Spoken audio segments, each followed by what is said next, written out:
3 बीवियों का इकलौता पति। नहीं, मैं अर्जुन की पहली पत्नी हूँ। निकल जाओ हमारे कमरे से। नहीं, पहली बीवी हो तो क्या हुआ, अब अर्जुन मेरे भी पति है। मैं इस कमरे में सोऊंगी और तुम अपना तकिया बिस्तरा उठाओ और निकल जाओ कमरे से। तुम निकलो।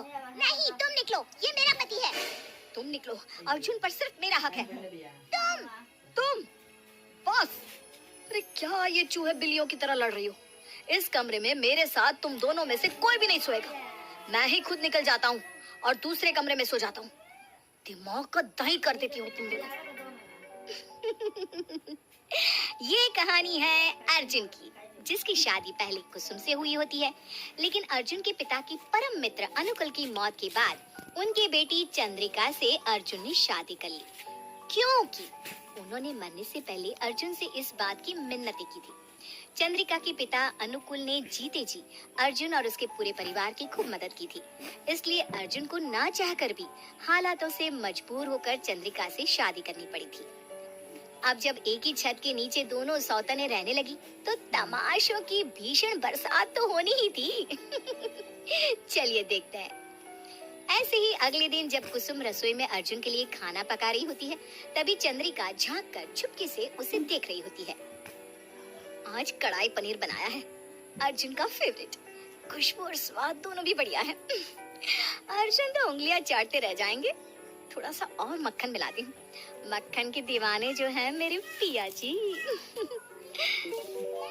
जैसे ही कुसुम मक्खन को फ्रिज से निकालने के लिए मुड़ती है, चंद्रिका तुरंत फटाफट आकर खाने में डिब्बा भर के मिर्च मिला देती है और कुसुम के फिर से मुड़ते ही वो वापस छुप जाती है। कुसुम कढ़ाई पनीर में मक्खन मिलाती है। अब नहीं चखूंगी, अब तो स्वाद के 4 चांद लग ही गए होंगे। रात में जब अर्जुन कढ़ाई पनीर चखता है तो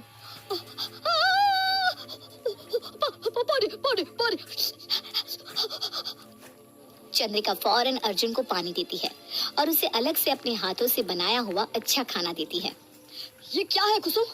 नींद में खाना पका रही थी क्या तुम? इतना तीखा? लेकिन मैंने तो नाप तोल कर नमक मिर्च डाली थी। चुप बैठो तुम तो हो ही कलमुही। तुम्हारे हाथ का तो पानी भी नहीं पीना चाहिए। लो अर्जुन, मेरे शुभ हाथों से बना हुआ खाना खाओ। Thank you Chandrika. चंद्रिका कुसुम को देखकर मुस्कुराती है और आंख मारती है। कुसुम गुस्सा हो जाती है और समझ जाती है कि ये सारा किया धरा चंद्रिका जी का ही था। अब इसका बदला लेने के लिए कुसुम चंद्रिका के कमरे में पूरे फर्श पर कांटे बिछा देती है और सुबह जब नींद में से चंद्रिका उठती है, बड़ी अच्छी नींद आई बस। चलो, आज तो मैं उस कुसुम का जीना और दुश्वार कर दूंगी।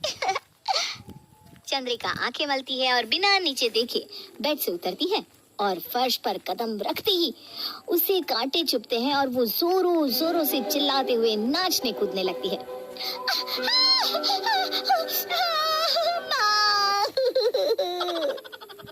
ये सब कुसुम अपने कमरे के बाहर से छुप कर देख रही थी और फुट फुट कर हंस रही थी। चंद्रिका कुसुम को हंसते हुए देख लेती है और वो बेड पे फिर से बैठकर कहती है, अच्छा, तो वो नाच पिटी जिसने ये कांटे बिछाए हैं वो तुम हो। लेकिन कुसुम की ये चाल उल्टी पड़ जाती है जब चंद्रिका तुम बिल्कुल घबराओ मत, तुम्हारे पैरों पर मैं अभी ये पट्टी लगा देता हूँ। हाँ अर्जुन, थैंक्स मेरी केयर करने के लिए। अरे इट्स ओके। अर्जुन चंद्रिका के पैर पर पट्टी बांधता है। ये देखकर कुसुम को बहुत जलन महसूस होती है। अर्जुन के जाने के बाद चंद्रिका कुसुम से कहती है, क्यों, तुम्हारी चाल तुम्ही पर उल्टी पड़ गई ना? कैसा महसूस हो रहा है मैडम आपको, बताना चाहोगी? कुसुम बिना कुछ कहे गुस्से से वहाँ से चली जाती है। फिर एक दिन अर्जुन घर में आकर कहता है, कल मेरे बॉस की बर्थडे पार्टी है, उसने मुझे बुलाया है। तुम दोनों में से जिसे आना है आ सकती हो। मैं जा रहा हूँ गिफ्ट लेने, जिसे आना है तैयार रहना। अर्जुन चला जाता है। ए छिपकली, इस बार मैं अपने पति के साथ जाऊंगी। जैसे कि मैं तो उसकी बहन हूँ ना। अरे ओ बैल बुद्धि, मैं भी उसकी बीवी हूँ और उसके साथ पार्टी में मैं ही जाऊंगी, समझ गई ना तुम? मैं जाऊंगी कह दिया ना एक बार। वो तो अब वक्त ही बताएगा कि कौन जाएगा पार्टी में। कुसुम पार्टी में अर्जुन के साथ ना जाए, इसलिए चंद्रिका कुसुम की मुल्तानी मिट्टी में कुछ मिला देती। फिर बाद में जब आईने के सामने कुसुम आती है चलो जल्दी से मुल्तानी मिट्टी लगा देती हूँ, फिर साड़ी को इस्त्री भी तो करनी है और हेयर और मेकअप भी तो करना है। कुसुम मुल्तानी मिट्टी अपने चेहरे पर लगा देती है और फिर कुछ देर आराम करती है।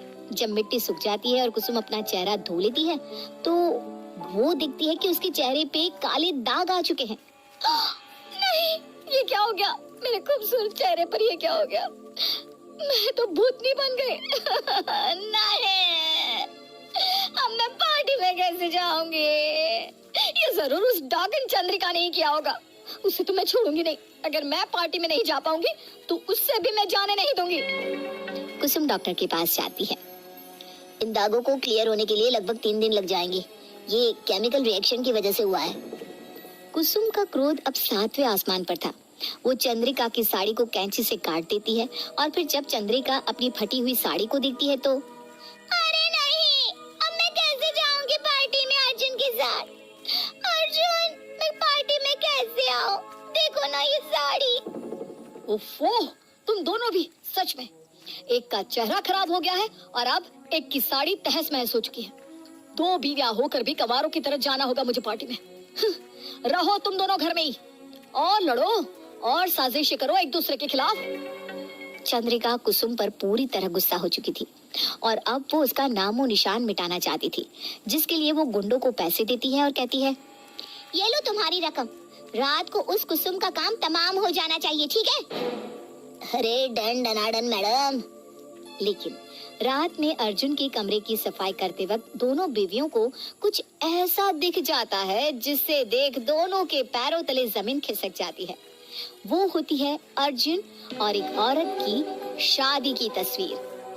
ये क्या? अर्जुन नहीं है, ये शादी। इसका मतलब अर्जुन की पहले भी शादी हो चुकी थी।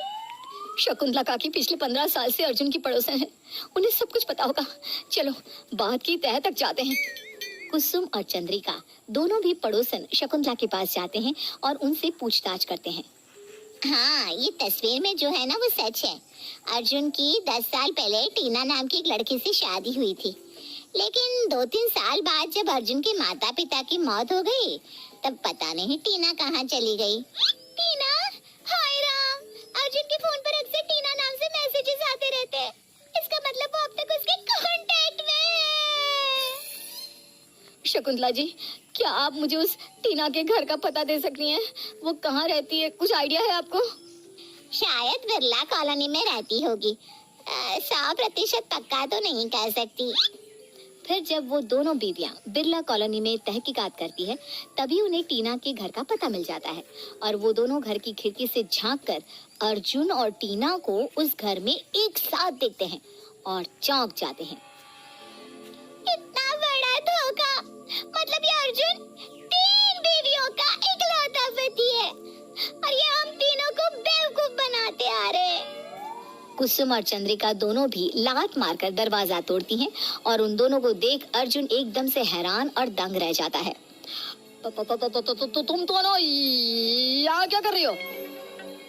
तुम दोनों मतलब अर्जुन, तुम इन दोनों को पहले से जानते हो क्या? हम दोनों इसकी बीवियां हैं। What? हाँ, इस आदमी ने हम तीनों के जज्बातों के साथ खिलवाड़ किया है। पहले मुझे अपनी पहली शादी के बारे में ना बताकर मुझसे शादी की, फिर इस चंद्रिका को घर लाया। तेरे पापा के वादे को तुमने निभाया और मैं भी तुमसे प्यार कर बैठी, लेकिन तुमने मेरे पापा को ये नहीं बताया कि तुम्हारी ऑलरेडी कुसुम से शादी हो चुकी थी। कस्मों और वादों के भंवर में उलझकर मुझे तुमसे प्यार हुआ और मैंने पापा से किए वादे को पूरा करते हुए तुमसे शादी की। अब समझी मुझे माँ जी और पापा जी की मौत के बाद अलग रहने के लिए क्यों कहा। तुम्हें ऐश करनी थी इसलिए ना, ऐसे दूसरी औरतों के साथ शादी करनी थी, मजे करने थे इसलिए ना। लेकिन अब तुम्हारे मंसूबों को हम किसी भी कीमत पर पूरा नहीं होने देंगे। मेरी बात सुनो तुम तीनों, मुझे माफ कर दो। चुप बैठो, अब कुछ नहीं सुनना तुमसे। जिस पति के लिए मैं अपनी सौतन से लड़ती रही वो तो 1 नंबर का धोखेबाज और 420 निकला। तीनों बीवियां अर्जुन की खूब पिटाई करती है और वो तीनों उसे हमेशा के लिए छोड़कर चली जाती हैं और अर्जुन अपना सर पटकते हुए रह जाता है। सब मेरी गलती है, ना मैं घर का रहा नाक घाट का